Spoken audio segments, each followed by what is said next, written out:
कामचोर लड़की।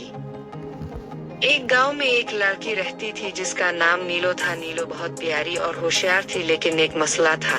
वो बहुत कामचोर थी, ना घर के काम करती ना स्कूल का होमवर्क, बस सारा दिन खेलना और सोना पसंद। उम्मी कहती, नीलो जरा बर्तन धो दो।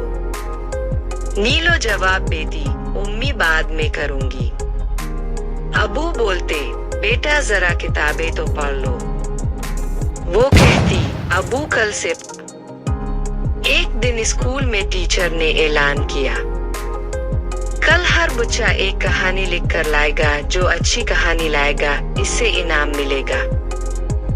सब बच्चे खुश हो गए। सबने मेहनत से कहानियां लिखी, लेकिन नीलो ने कुछ भी ना किया। वो सोचती रही, क्या फर्क पड़ता है, इनाम तो कोई और जीतेगा।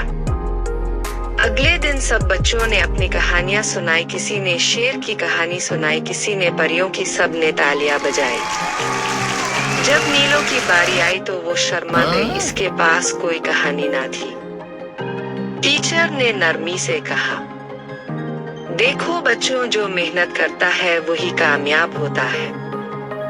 इस दिन नीलो बहुत शर्मिंदा हुई। इसने दिल में सोचा, अब मैं कामचोर नहीं बनूंगी।